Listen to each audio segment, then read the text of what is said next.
We are going to continue our series on The Bible Explains, Part 183.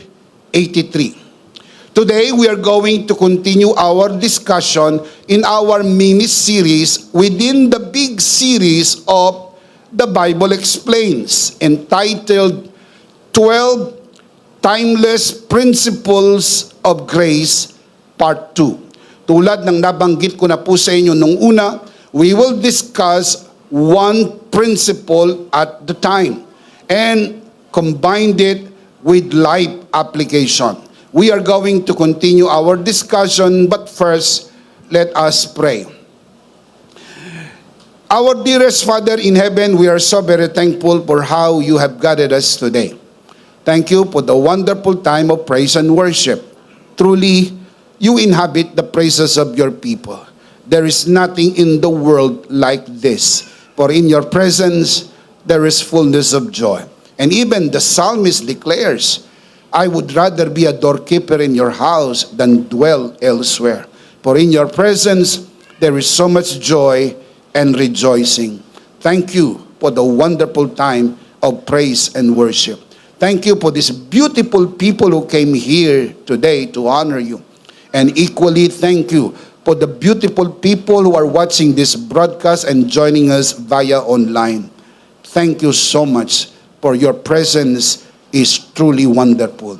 We commit to you this time, even this learning time, and it is our prayer that everything that will be said and done, all by your grace, for your glory, we pray in the name of Jesus, by the power of the Holy Spirit, and everybody would just simply say, Amen. Palakpakan po natin ang Panginoon.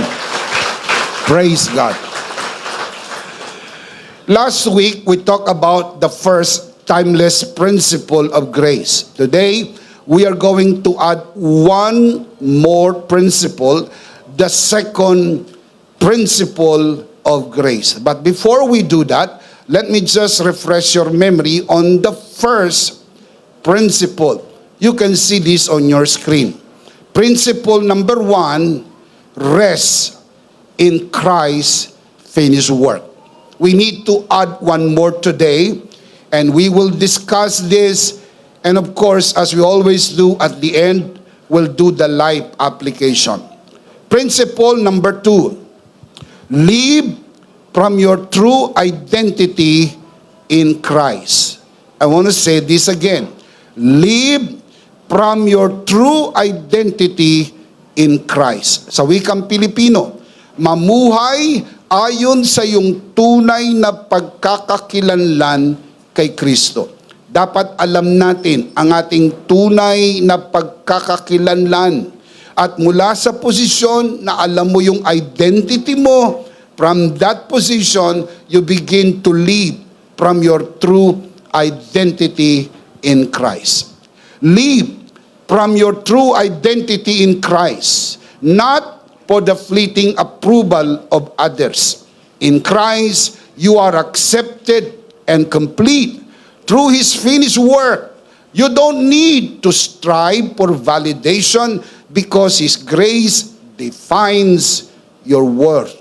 Ang tunay na halaga ng bawat isa sa atin ay hindi po nanggagaling sa opinyon ng mga tao patungkol sa atin. Wala tayong control sa kanilang kaisipan. Wala tayong control sa opinyon. Maaring magugustuhan ninyo, mas madalas ang hindi. Pero anuman ang sabihin ng mga tao tungkol sa atin, ang hindi po ito ang tunay na definition and worth ng ating pagkatao. Sapagat ang tunay na halaga ng ating pagkatao ay nasusukat kung paano tayo tinitignan ng Diyos. Tinitignan tayo ng Diyos mula sa pananaw na tayo ay na kay Kristo. Kaya napakahalaga po na alam mo na ikaw ay na kay Kristo. One of the most important series we have had from this pulpit is the series of In Christ Realities. Do you still remember that? Nagkaroon tayo ng mahabang series ng pag-aaral. In fact, 20-part series po yun. 20 bahagi ng series, pinag-aralan po natin yung in Christ realities. Now, some of you remember, but many of you seemingly you have forgotten. Parang nakalimutan nyo na sapagkat pumasok lang ang bagong taon, marami na yata kayong nakalimutan. Sana wag nyong kalimutan ang malaking katotohanan kung sino tayo kay Kristo. Now, let me refresh your memory in case you have forgotten. This is the best time to remember. I told you that in Christ, I am perfectly loved by God. I am completely forgiven. I am righteous and holy like God. I am a child of God. I am a new person inside. I am blessed and highly favored. I am charito. I am rich and godly. I am healed and healthy. Furthermore, we also learn that in Christ, I am anointed to serve. I am an ambassador of Christ. I am divinely protected. I am inseparable from God. I am redeemed from the curse. I am God's new habitation. I am complete. Also, we learn in this series, in Christ, I reign in life.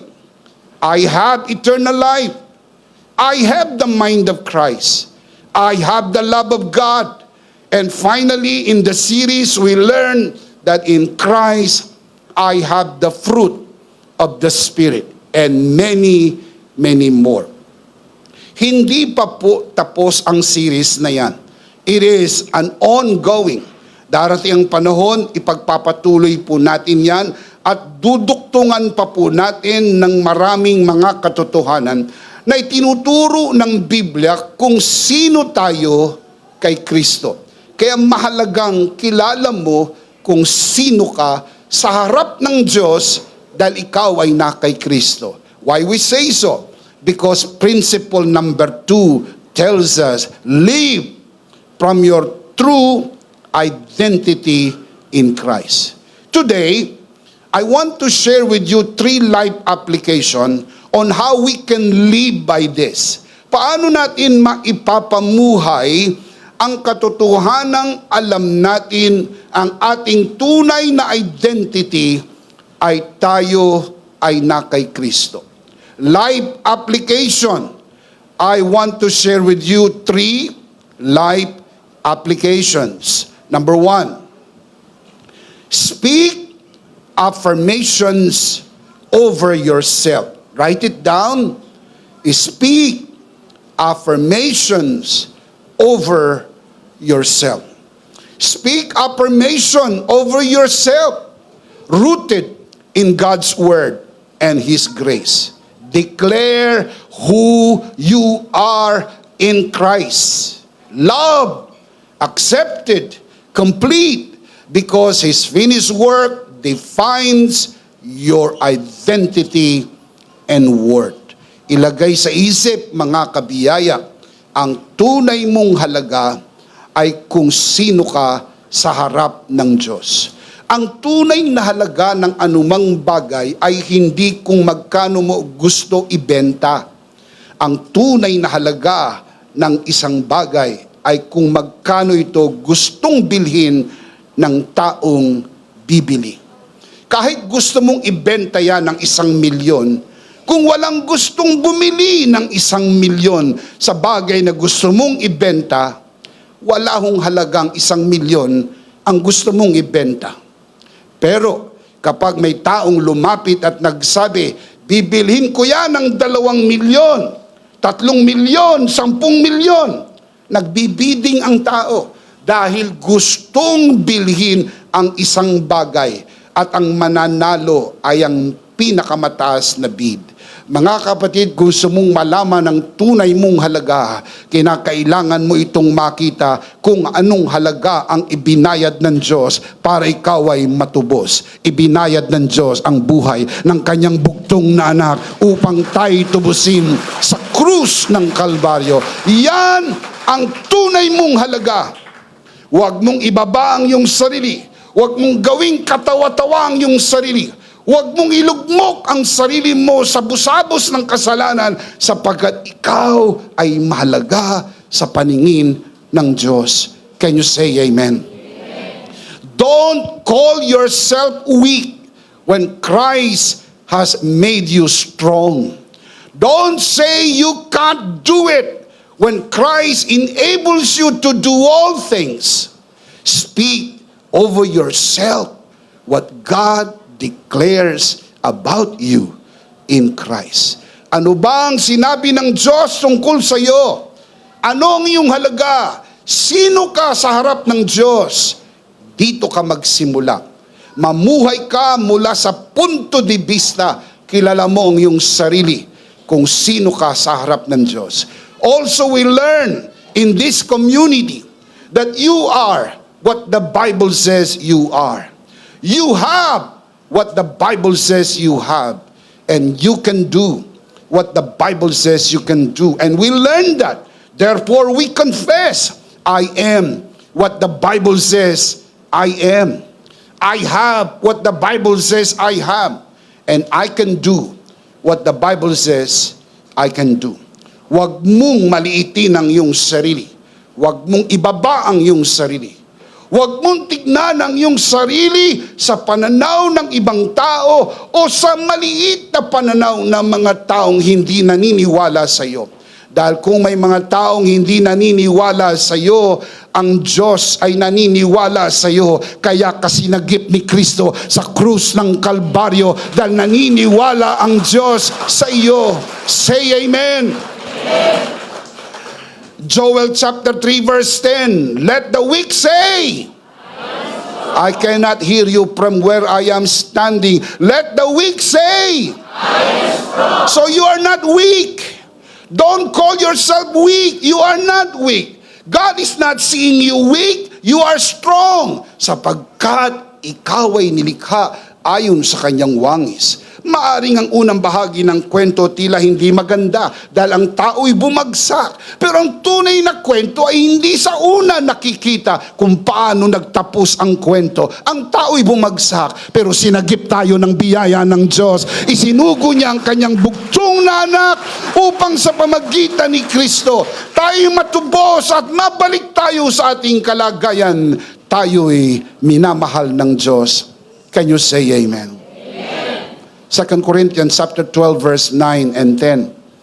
The Apostle Paul writes, but he said to me, my grace is sufficient for you, for my power is made perfect in weakness. Therefore, I will boast all the more gladly about my weaknesses, so that Christ's power may rest on me. Furthermore, he said, that is why, for Christ's sake, I delight in weaknesses, insults, hardship, in persecutions, and difficulties. Tell me why. Paul, please tell me why. Because for when I am weak, then I am strong. Kailan tumitingkad ang magandang bituin kapag madilim ang gabi? Kailan po nagiging kahanga-hanga ang biyaya ng Diyos kapag nakita natin ang ating kahinaan at ang ating kahinaan ay ang kalakasan ng biyaya ng Diyos sa ating buhay. Shout amen. Shout amen. When I am weak, then I am.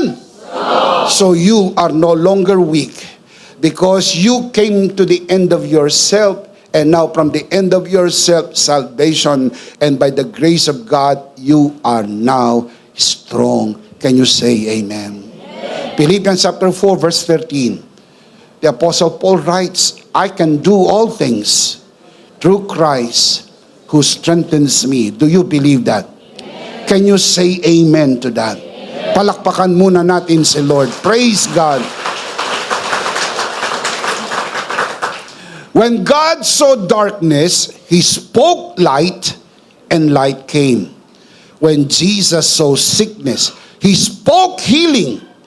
When He saw death, He spoke life. Likewise, when we see the impossible, speak miracles, then miracles will surely happen. Remember, it only happens to those who believe. Kapag nakikita mo na parang imposible, huwag kang mapanghinaan ng loob. Tumayo ka, ikwadrado mong yung balikat, harapin mo ang malaking bundok ng hamon ng taong ito at sabihin mo, when you face the mountain, shout! Again, when you face a great mountain, what do we do? Shout! Louder, shout! That is what we do. We shout, grace! Grace! To it! Pag hinarap natin ang mga malalaking hamon, huwag tayong maduwag, huwag tayong umurong, huwag tayong tumakbong palayo. Harapin lang natin at sabihin natin, biyaya, biyaya, biyaya, dahil mas malaki ang biyaya ng Diyos sa anumang hamon ng buhay. Grace, grace to it. For we believe grace is greater than all. That is what we believe. You believe in your heart, you confess with your mouth. Kailangan kung anong nasa puso, bigkasin ang bibig. For out of the abundance of the heart, the mouth speaks. Speak life because you believe in life. Naniniwala ka sa buhay, bigkasin mo ang buhay. Naniniwala ka sa kalusugan, bigkasin mo ang kalusugan. Naniniwala ka sa pag-unlad, pabor at kasaganaan, bigkasin mo. Sapagkat ang puso naniniwala, ang bibig ay nagsasalita. Proverbs 18:21 affirms this fact. Death and life are in the power of the tongue, and those who love it will eat its fruit. Ang buhay at kamatayan ay nasa bibig, nasa dulo ng dila ng tao. When you speak death, death will surely come. When you speak life, life will surely come. Why we say so? Your words have power. Align them with the truth of who you are in Christ and watch them manifest as you affirm them in your life. Kapag in-affirm mo ang katotohanan kung sino ka sa harap ng Diyos dahil ikaw ay na kay Kristo, mamamangha ka na yung pinaniniwalaan mo sa puso, binibigkas ng iyong bibig, ay makikita ng iyong mata sapagkat pinaparangalan ng Diyos ang iyong pananampalataya. Can you shout amen? Palakpakan si Lord. Praise God. Number 1, life application. Speak affirmations over yourself. Number 2, refuse comparisons as you are a unique child of God. This is very powerful application. I want to say this again. Refuse comparisons as you are a unique child of God. Refuse comparisons, for God created you uniquely and loves you completely. Rest in His grace, knowing your worth is defined by His love, not by measuring yourself against others. Ang tunay mong halaga ay makikita mo sa pag-ibig na iginawad ng Diyos sa iyo. Mantak mo. Ang ibinayad sa iyo, ibinayad sa atin para matubos tayo ay ang buhay ng bugtong na anak ng Diyos. Meron pa bang mas mahalaga pa dito? Wala na. Sa makatwid, tinitignan ka ng Diyos sa ganitong halaga. Ang sirain mo ang iyong sarili at maling nanaw ay insulto sa Diyos na lumikha sa iyo at insulto kay Kristong tumubos sa iyo. Huwag mong maliitin ang iyong sarili. Hindi ka nilikha ng Diyos para sa busabos ng kasalanan. Hindi ka nilikha ng Diyos para maglublob sa pusali ng kasalanan. Nilikha ka ng Diyos para magkaroon ng fellowship, para magkaroon ng kaugnayan sa Diyos. Dangalang tinangay tayo ng kasalanan palayo sa Diyos. Pero hindi ho nagpabaya ang Diyos. Pagbagsak na pagbagsak pa lang ng tao, ipinangako na agad ng Diyos ang pangako ng binhi ng babae na ipapanganak nung unang Pasko at mamamatay sa krus ng Kalbaryo. Nang pakay ng kanyang ipinarito ay para tubusin tayo at ibalik tayo sa Diyos na lumikha sa atin dahil mahal tayo ng Diyos. Shout amen! Psalms 139 verse 13 to 14. For you created my inmost being. You knit me together in my mother's womb. I praise you because I am fearfully and wonderfully made. Your works are wonderful. I know that full well. Walang nilikha ang Diyos na pangit. Huwag kang pintasero. Huwag kang pintasera. Talagang sinadya ng Diyos na hindi tayo pare-parehas. Hindi ho tayo pare-parehas. Hindi pare-parehas ang kulay. Hindi pare-parehas ang hubog, hugis, lapad, nipis, taas, baba. Hindi pare-parehas. Sapagkat there is beauty in variety. Kahit anong ganda, kung pare-parehas, hindi na rin maganda. Kaya lang naman ho gumanda sapagkat mayroong pagkakaiba. Ang pagkakaiba po ay hindi larawan ng kapangitan. Hindi dahil mas maitim kaysa sa iyo o mas maputi kaysa sa iyo o ibang hugis kaysa sa iyo ay mas maganda ka o mas maganda siya. Ang totoo, parehas kayo maganda sapagkat nilikha kayo ng Diyos ayon sa kanyang wangis. Say amen. While the world says beauty is in the eye of the beholder, true beauty is found in the eyes of the Creator, who sees your worth and purpose beyond outward appearances. Ang tunay na ganda ay hindi ho ang mundo ang nagsasabi. Kaya pilit po nating inaabot ang pamantayan ng mundo para magmukha tayong maganda sa paningin ng mundo. Mga kapatid, palagi tayong maganda sa paningin ng Diyos sapagkat tayo'y nilikha sa kanyang wangis at tayo po'y tinubos ng kanyang anak sa krus ng Kalbaryo. Can you say amen? Amen. Never compare yourself to others. I want to say this again. Never compare yourself to others. It diminishes the unique masterpiece God created in you. Celebrate your unique worth as His carefully crafted creation. Talagang iba-iba ang pagkakalikha ng Diyos sa atin. Sapagkat ang Diyos ay genius. At ang pagkakalikha ng Diyos sa atin, iba-iba, pero lahat maganda. Can you say amen? Amen. Your unique fingerprints are a reminder of God's intentional design. You are a one-of-a-kind creation, reflecting His grace and purpose in your life. Listen now. 8 billion ang populasyon ng buong mundo. 8 billion. Wala pong taong parehas ang fingerprints. Anong sinasabi sa inyo ng katotohanan na yan? Sobrang talino ng Diyos. Hindi siya naubusan ng design. Isipin mo, 8 billion ng tao, ang fingerprints, walang parehas. Sa makatwid, napaka-genius ng Diyos. Hindi nauubusan ng content. Di tulad ng mga vloggers. Nauubusan ng content. Nauubusan ng design. Sapagkat limitado ang isip. Hindi ang Diyos. Walang hanggan ng Diyos. Walang hanggan ng kanyang talino. Walang hanggan ng kanyang galing. Shout amen. Listen. No two fingerprints are alike.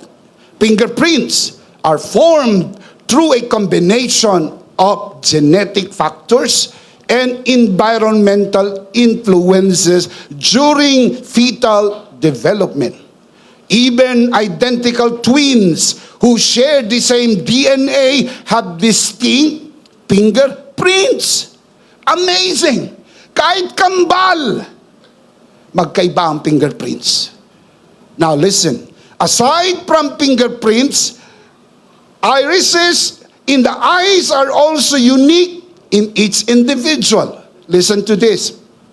The iris, the colored part of the eye surrounding the pupil, has a complex pattern of ridges and colors formed during fetal development. Even identical twins have distinct iris patterns, making them reliable tool for biometric identification. Magkakaiba ang fingerprints. Magkakaiba po ang irises ng mga tao.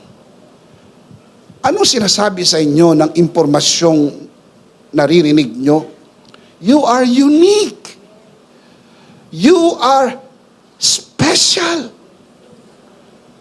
Sabihin mo sa iyong katabi, you are special.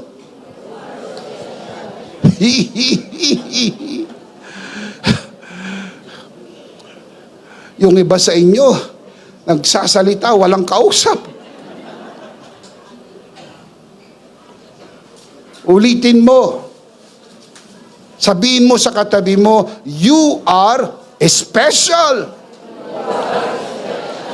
Sinong naniniwala na you are special? Taas ang kamay. Palakpakan si Lord. Amen. Amen. We are not only unique in how God created us, but also in the work He has assigned for us to do in this life. Mayroong dinisenyong Diyos na gawain para sa iyo. You will never be happy until you find your work.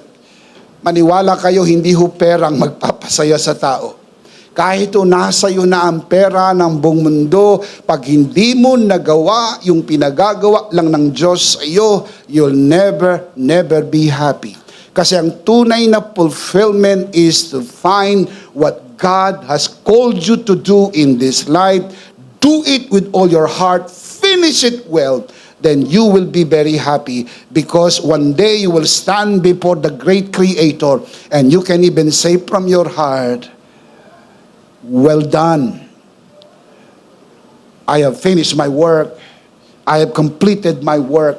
I have finished my race. And the Lord will say to you, well done, you good and faithful servant. Can you say amen? Amen. Galatians chapter 6 verse 4 to 5. The Apostle Paul writes, each one should test his own actions, then he can take pride in himself without comparing himself to somebody else. For each one should carry his own load. You have your own load. Kumbaga, mayroon talagang pinagagawa sa iyo. Huwag mong pakialaman yung pinagagawa sa iba. At huwag mo ring gayahin yung ginagawa ng iba. Alamin mo, bakit ka nasa mundo na ito? Anong pinagagawa sa iyo ng Diyos? At gawin mo ng buong puso. Tapusin mo ang iyong takbuhin. Tapusin mo ang iyong gawain. Sapagkat unique. Nobody does it better than you because that work is designed for you. Pwedeng kopyahin ng iba, but you do better because that design is for you. Mga kapatid, nang nilikha tayo ng Diyos, meron po siyang plano sa atin. Meron ka rin sariling plano. Sana nga lang magtugma yung plano mo at yung plano niya. Yung plano mo maganda, pero yung plano ng Diyos mas maganda. Isuko mo ang plano mo sa plano ng Diyos, gaganda ang iyong buhay, sapagkat ang ganda ng buhay ay nasa Panginoon. Hallelujah! Amen. In the end, comparing yourself to others is pointless and unwise. God created you uniquely with a purpose. Only you can fulfill, focus on His plan for your life. Mayroong specific na plano ang Diyos para sa iyo. Meron pong design ang Diyos para sa iyo. Then you will discover it and you will see that you are unique and God has a unique purpose for your life. 2 Corinthians chapter 10 verse 12. The Apostle Paul writes, "We do not dare to classify or compare ourselves with some who commend themselves. When they measure themselves by themselves and compare themselves with themselves," anong sabi ni Paul? They are not wise. Hindi po wise mag-compare. It's absolutely pointless and unwise. Why you compare? Magkaiba kayo. Hindi kayo parehas. Marami kayong pinagkaiba. Tuklasin mo lang ang iyong uniqueness and the unique assignment that God has called you. Do it well, finish well, and you will be happy in this life and in the next life. Can you say amen? Amen. Number 1, speak affirmations over yourself. Number 2, refuse comparisons as you are a unique child of God. Number 3, I'll close with this. Do your task as one approved by God. Write it down. Do your task as one approved by God. Do your task, whatever they may be, with confidence, knowing that you are already approved by God through Christ's finished work. Hindi mo ginagawa ang isang bagay para aprubahan ka ng Diyos. Hindi mo pilit inaabot ang kanyang pamantayan para ma-stamp ka ng approval. Hindi po.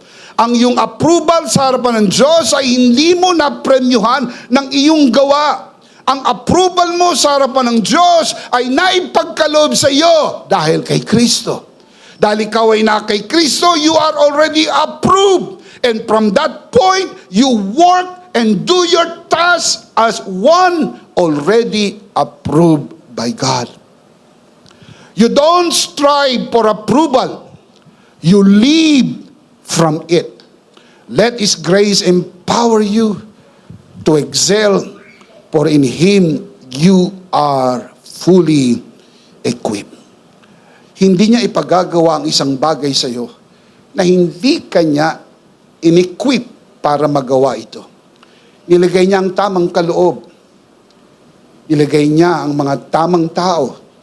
Nilagay kanya sa tamang lugar. Hindi aksidente kung saan kayo pinanganak. Maaring iisipin mo, sana ay pinanganak ako sa marangyang pamilya. You may think like that sapagkat naiinggit ka sa mga kaibigan mong well-off.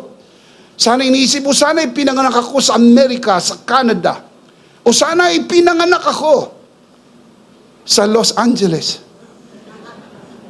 Or maybe you may think differently. O sana ay pinanganak ako sa mga gusto nyong mga lugar. Pero bakit kayo pinanganak sa Capiz? Hindi para maliitin ang iyong pagkatao, sapagkat may plano ang Diyos sa iyo. Ba't kayo pinanganak sa pamilyang yan? Ba't yan ang naging mga magulang mo? Sana'y pinanganak ako sa mga matatangkad na lahi. Bakit kayo pinanganak sa ganyang sukat? Para maliitin ang iyong pagkatao? Hindi. Sapagkat laging ilagay sa isip, ang mga maliit, ang nakakapuwing sa malaking mata. Never ever underestimate yung mga maliliit.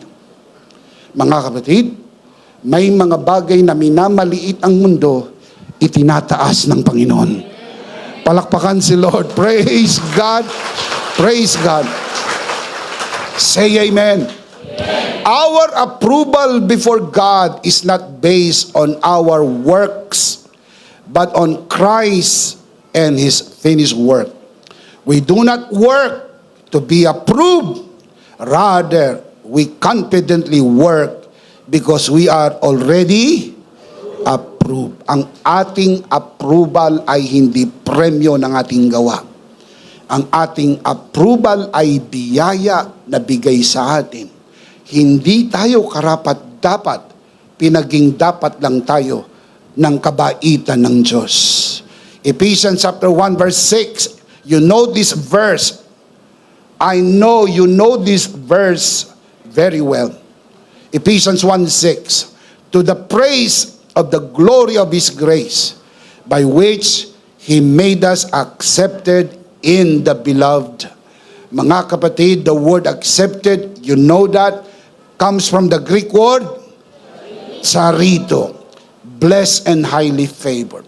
Pero isa sa meaning ng charito, bukod sa blessed and highly favored, isa sa meaning ng charito, approve. Approve. Kaya ang senyas ng charito, 2 thumbs up. Approve na approve. Di ba pag tinanong kayo, Sir, approve na ba? Kung hindi ka makapagsalita, ang senyas mo, thumbs up. Walang nagsabing, approve na ba, Sir? Wala. Approve na ba, Sir? Wala. Kapag sinabing, Sir, Madam, approve na ba? Bigyan ka ng thumbs up. Pero dahil sa hindi lang approve, kundi approve na approve, 2 thumbs up. Kay Kristo, hindi tayo binigyan ng thumbs up. Binigyan tayo ng 2 thumbs up. Approve na approve tayo sa Diyos. Come on, get excited, church! Palakpakan natin ang Panginoon. Praise God!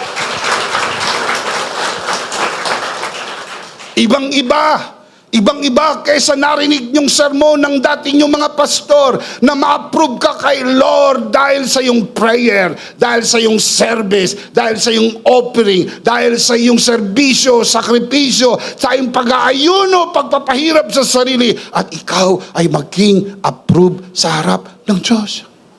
Ang sabi nga ng isang nakausap ko, pag mahirap na mahirap ka daw sa buhay, close kayo ni Lord. Sapagkat yung mga gumiginhawa sa buhay, yung mga umuunlad at yumayaman, sila'y malayo kay Lord. Sabi ko, sinong nagsabi? Yung pastor daw niya.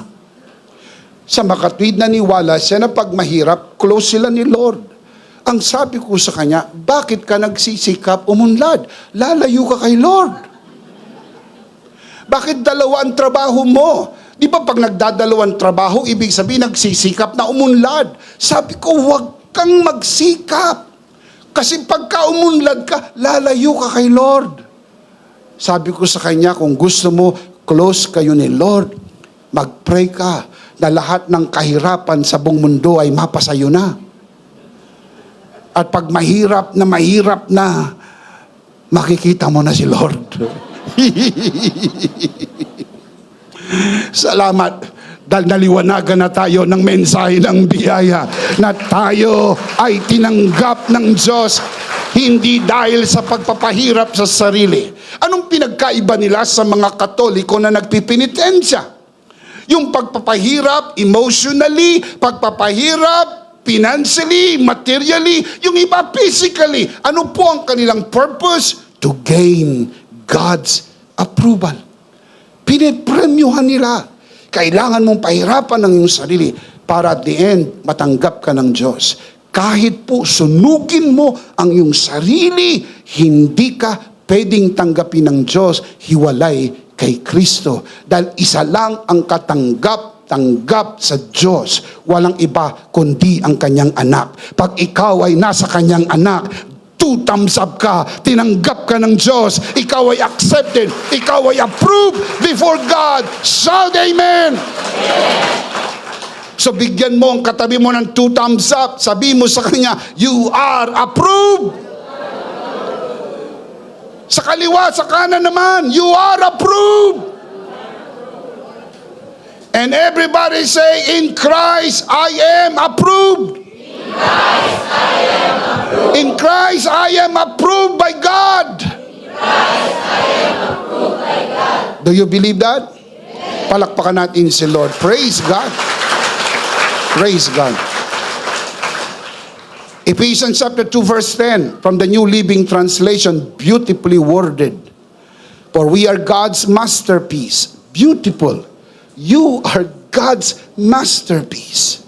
For we are God's masterpiece. He has created us anew in Christ Jesus. Look at the purpose. So we can do the good works He planned for us long ago.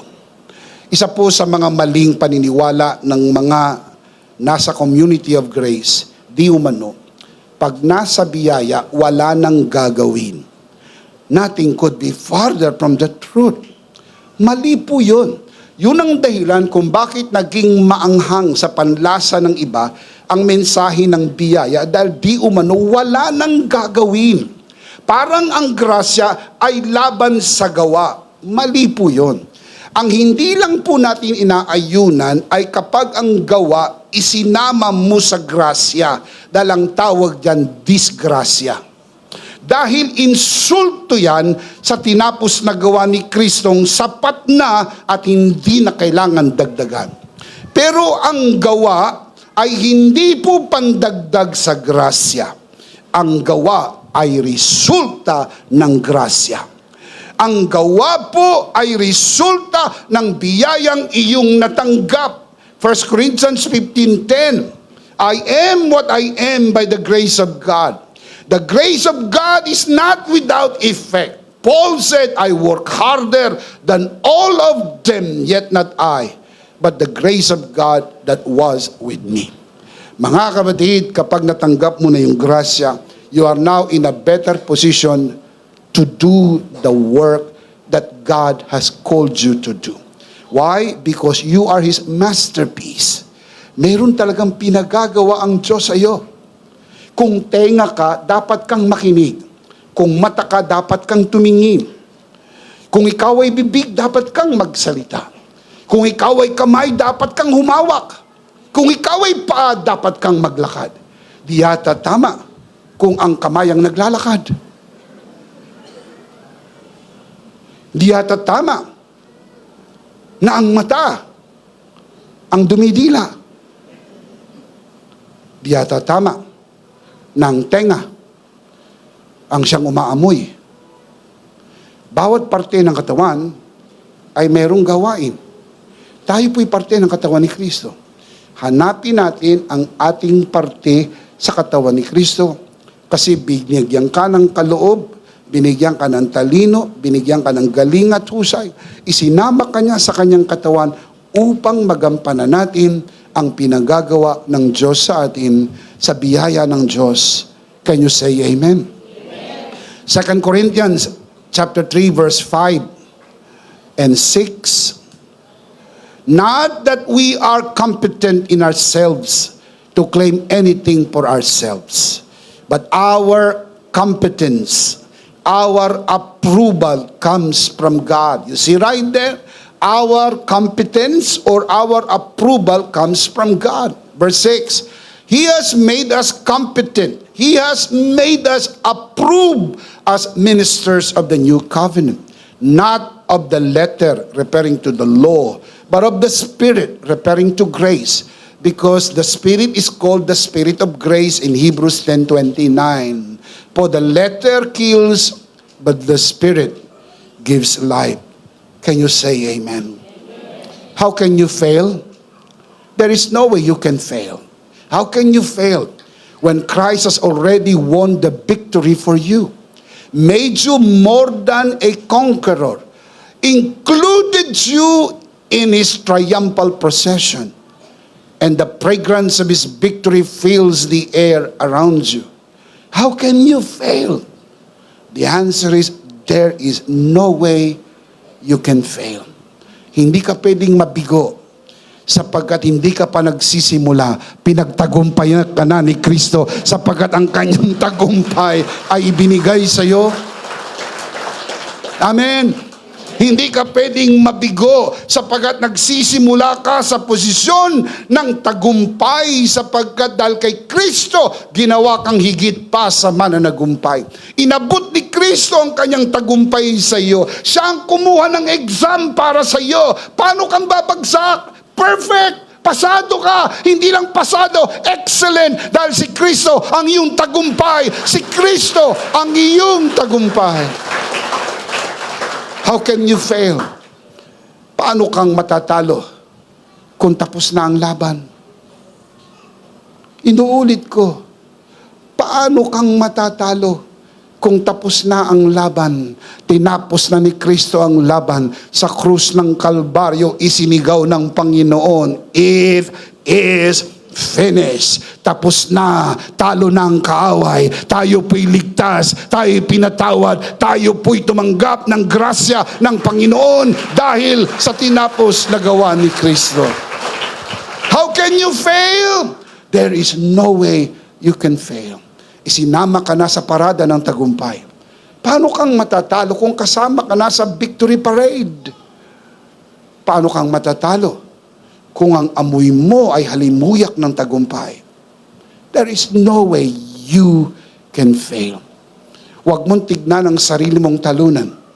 Ang isang pagkakamali ay hindi nagdi-define ng iyong destiny. Maring nagkamali ka, maring nadapa ka, maybe you pushed the wrong button, maybe you made the wrong decision. Maring nagkamali kang ibigin ng maling tao sapagkat naghahanap ka ng pag-ibig. Paalala ko lang sa iyo, kahit na sino ang ibigin mong tao, mabibigo ka palagi sapagkat hindi niya kayang ibigay ang pag-ibig ng Diyos lang ang makapagbibigay ang pag-ibig ng Diyos. Naalala niyo po yung babae doon sa balon ni Jacob na nagkaroon ng 5 asawa. Ang sabi ni Jesus sa kanya, "Babae, bigyan mo ko ng maiinom ng tubig." Sumagot ang babae, "Paanong na ikaw na isang Hudyo ay nakikipag-usap sa akin isang Samaritana? Ang Hudyo at ang mga Samaritano ay hindi nag-uusap." Sumagot si Jesus, "Babae, kung nalalaman mo lang kung sino ang humihingi sa iyo ng tubig, ikaw ang hihingi sa akin ng tubig." Wow! Nagulat ang babae. Ang sabi niya, kanina lang humihingi ka ng tubig. Ngayon ako na ang hihingi ng tubig sa iyo.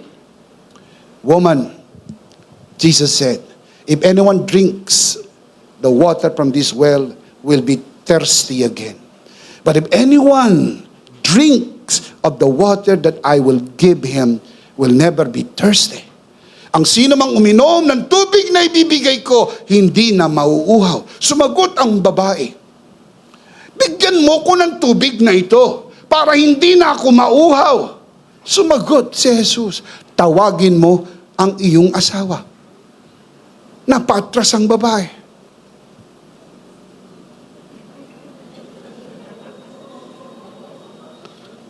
Ang sabi niya, "Wala akong asawa." Sabi ni Jesus, "Tama ang sinabi mo dahil ang kinakasama mo ngayon ay hindi mo tunay na asawa." Totoo niyan, nagkaroon ka ng 5 asawa. Pag hindi nagtagpo si Jesus at ang babae, makakasampu pa ito.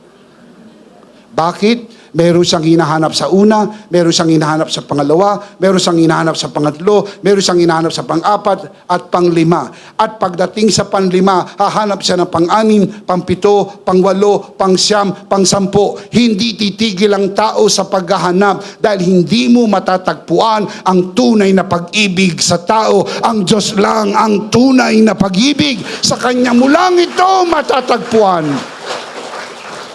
How can you fail? You cannot fail if you are in the love of God. Because God's love never fails. Can you say amen? Amen. Let's see them again. 3 life application. The principle is live from your true identity in Christ. Makikita nyo po ang 3 applications. Basahin natin malakas, sabay-sabay. Ready? Sit up straight. Application number 1. Muntik na kayong magkasabay-sabay. Bigyan ko kayo na isa pang pagkakataon. Malakas, sabay-sabay. Lahat.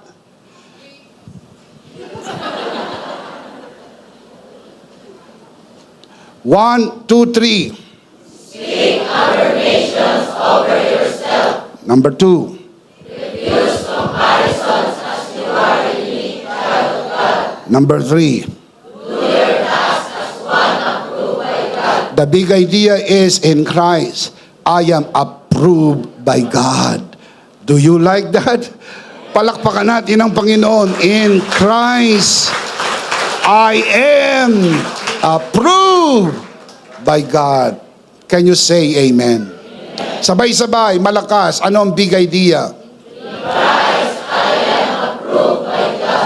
Of course, we do not want to end the broadcast without giving you, those of you who are watching this broadcast, the opportunity to receive Jesus today.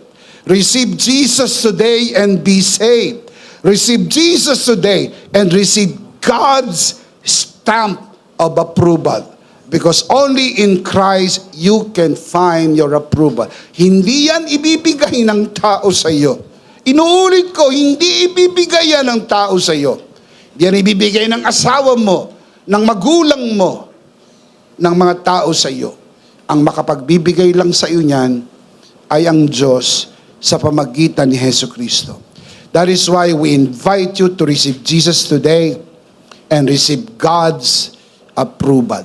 Manalangin po tayo ng pagtanggap. Taas natin ang ating 2 kamay sa lahat ng narito sa loob ng bulwagan na ito. Samahan po natin ang mga nanonood sa broadcast. Sa pamagitan po ng broadcast na ito, sino man at saan man kayo nanonood, this is the time to receive Jesus today. Manalangin tayo, pikit ang mata, taas ang kamay, nakayuko ang ulo. Sumunod sa panalangin, bawat kataga na bibigkasin ko, ariin mong isang personal mong panalangin, manalangin tayo. Panginoong Jesus, ako po'y makasalanan, hindi ko po kayang iligtas ang aking sarili. Ako'y mapapahamak ng hiwalay sa iyo. Narinig ko po ang mabuting balita. Ako po'y naniniwala. Tinatanggap kita sa aking puso bilang aking Panginoon at aking tagapagligtas. Salamat po. Pinatawad mo na ang aking mga kasalanan. Isinulat mo na ang aking pangalan sa aklat ng buhay. Sa pangalan ni Jesus. Amen. Ako na lang po mananalangin, Ama, sa oras na ito. Tinataas ko po sa harapan ng sino mang sumunod sa panalangin ng pagtanggap sa unang pagkakataon sa loob ng bulwagang ito, lalo na po sa mga nanonood sa broadcast na ito. Tinataas po namin sila sa iyong harapan na sila ay lumago sa bagong natagpuang pananampalataya sa pangalan ng Panginoong Jesus. Tayong lahat ay magsabi ng Amen. Palakpakan si Lord. Praise God. Praise God. Sa lahat ng tumanggap sa Panginoon sa oras na ito, nagagalak at nakikigalak kami sa inyo. Kaya mula sa ikaibuturan ng aming puso, binabati po namin kayo. Welcome to the family of God. Palakpakan si Lord. Welcome to the family of God. So very happy for all of you. Praise God. Matagal ka nang ipinapanalangin ng magulang mo, ng kaibigan mo. Dumating ka na sa hangganan. Ngayon, niligtas ka na ng Panginoon. Palakpakan natin si Lord. Praise God! Praise God! Tayo po ay dumako sa ating banal na komunyon. Para sa mga nanonood sa broadcast, kunin niyo po ang inyong communion elements and let's do this together.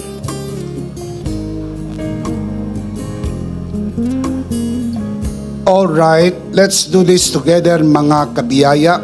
Hawak-hawak po natin ang pinakamakapangyarihang simbolo ng tinapos na gawa ni Kristo sa krus ng Kalbaryo.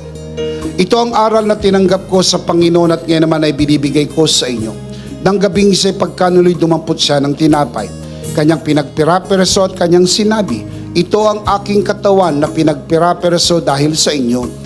Gawin nyo to bilang pag-ala-ala sa akin. Sabay-sabay po nating gawin.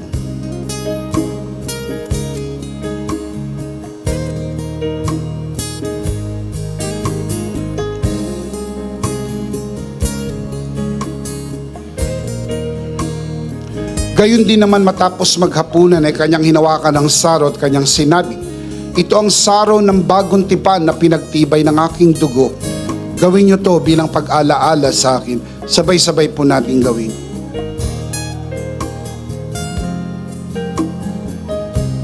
Ate po itaas ang ating dalawang kamay at sumunod po tayo sa panalangin na ito. Aming Ama, maraming salamat po sa aming Panginoong Hesukristo. Panginoong Hesukristo, maraming salamat po sa iyong banal na dugo na iyong itinigis sa krus ng Kalbaryo. Dahil po dito, lahat ng aming kasalanan ay iyon ang pinatawad. Maraming salamat po sa iyong katawan na nabugbog at nasugatan. Dahil po dito, lahat ng aming sakit ay iyon ang pinagaling. Gaya ng nasusulat, sa iyong mga sugat, ako'y magaling na. Ako'y naniniwala, ako'y magaling na. Aking dinideklara, ako'y magaling na. Ako'y malusog, malakas, masigla, pinagpala, pinaburan, at mabubuhay ng mahaba. Sa pangalan ni Jesus, maraming salamat po, Banal na Espiritu, sa iyong kapahayagan sa mensahe ng biyaya.